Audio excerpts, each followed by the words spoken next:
Hello दोस्तों, मेरा नाम है अनुपमा और आपका स्वागत है हमारे चैनल प्रवाह में। दोस्तों, अब तक हमने क्लास 11th की हिस्ट्री का भाग 1 संपूर्ण कर लिया है। उस भाग में हमने प्रारंभिक समाज के बारे में जाना, जिसके अंतर्गत हमने मानवों के अस्तित्व की शुरुआत और उनके शहरी जीवन के विषय में पढ़ा। और आज की इस वीडियो से हम विश्व इतिहास के भाग 2 को प्रारंभ करने जा रहे हैं। और इस भाग में हम जानेंगे कि कैसे विश्व में बड़े बड़े साम्राज्यों का उदय हुआ। तो आइए दोस्तों, आज की ये वीडियो हम शुरू करते हैं। मेसोपोटामिया में साम्राज्य स्थापित होने के 2 सहस्त्राब्दी बाद तक उस क्षेत्र तथा उसके पूर्व और पश्चिम में साम्राज्य निर्माण के विविध प्रयत्न होते रहे। 6ठी शताब्दी में ईरानियों ने असीरिया के साम्राज्य के अधिकांश भाग पर अपना नियंत्रण स्थापित कर लिया था। स्थल मार्गों के साथ साथ भूमध्य सागरीय तटवर्ती क्षेत्रों में व्यापारिक संबंधों का विकास हुआ। इन परिवर्तनों के फलस्वरूप व्यापार में सुधार हुआ और इस वजह से पूर्वी भूमध्य सागरीय क्षेत्र में यूनानी नगर तथा उनकी बस्तियों को लाभ हुआ। उन्हें काला सागर के उत्तर में रहने वाले यायावर लोगों के साथ घनिष्ठ व्यापारिक संबंध से भी बहुत फायदा हुआ। यूनान में अधिकांश समय तक एथेंस और स्पार्टा के नगर राज्य नागरिक जीवन के केंद्र बने रहे।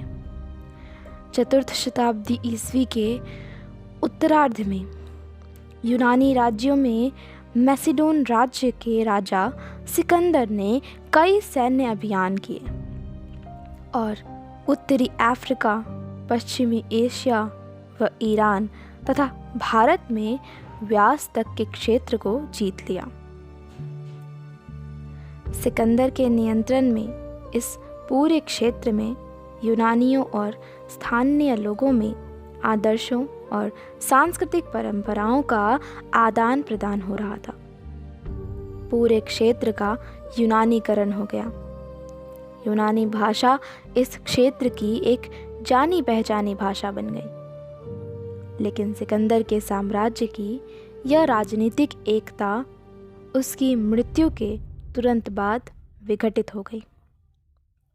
सिकंदर के साम्राज्य के विघटन के फलस्वरूप राजनीतिक कलह का लाभ उठाते हुए रोम के मध्य इतावली नगर राज्य के छोटे किंतु सुसंगठित सैन्य बल ने 2री शताब्दी में उत्तरी अफ्रीका व पूर्वी भूमध्य सागर पर नियंत्रण कर लिया।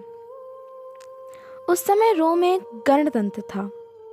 यद्यपि वहाँ की सरकार निर्वाचन की एक जटिल व्यवस्था पर आधारित थी, लेकिन राजनीतिक संस्थाएं जन्म और धन संपदा को कुछ महत्व देती थी। यहाँ का समाज दासता से भी लाभान्वित था।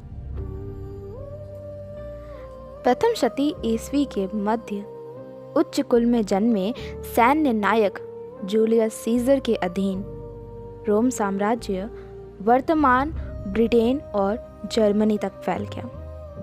लैटिनी इस साम्राज्य की मुख्य भाषा थी। 4th शती ईस्वी में सम्राट कॉन्स्टेंटिनाइट ने ईसाई बनने के बाद इस साम्राज्य का काफ़ी हद तक ईसाईकरण कर दिया। शासन को सुचारू ढंग से चलाने के लिए 4th शती में रोम साम्राज्य को पूर्वी और पश्चिमी 2 हिस्सों में बांट दिया गया।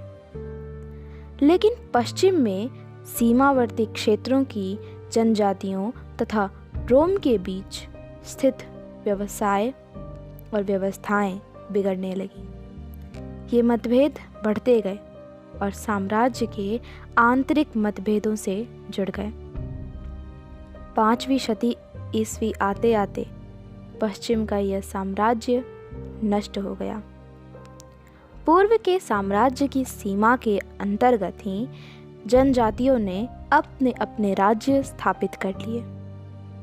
9वीं शती ईस्वी में ऐसे ही कुछ राज्यों को मिलाकर पवित्र रोमन साम्राज्य की स्थापना की गई। 7वीं शती ईस्वी और 15वीं शती ईस्वी के बीच पूर्वी रोमन साम्राज्य की अधिकांश भूमि पर अब अरब साम्राज्य ने अधिकार कर लिया। इस क्षेत्र के व्यापारिक तंत्र और समृद्धि ने उत्तर के विभिन्न तुर्की जनजातियों को आकर्षित किया। इन्होंने इस क्षेत्र के शहरों पर आक्रमण किए और इन पर अपना नियंत्रण कर लिया। इस क्षेत्र का आक्रमण करने का प्रयास करने वाला अंतिम आक्रामक था मंगोल। चंगेज़ खान और उसके उत्तराधिकारियों के अधीन मंगोलों ने 13वीं शताब्दी में पश्चिमी एशिया, यूरोप, मध्य एशिया और चीन में प्रवेश किया। चंगेज़ खान और उसके उत्तराधिकारियों द्वारा शासित मंगोल साम्राज्य इस बात का अच्छा उदाहरण है कि पशुचारी लोगों द्वारा भी सफलतापूर्वक एक लंबे समय तक साम्राज्य को कायम रखा जा सकता था। तो दोस्तों, इसी के साथ आज की ये वीडियो हम यहीं समाप्त करते हैं। अगर आपको ये वीडियो पसंद आई हो तो लाइक करें, अपने दोस्तों को शेयर करें और चैनल को सब्सक्राइब करना ना भूलें। तो मिलती हूँ आपसे अगली वीडियो में इस भाग के पहले वीडियो 3 महाद्वीपों में फैला साम्राज्य की वीडियो के साथ। तब तक के लिए नमस्कार।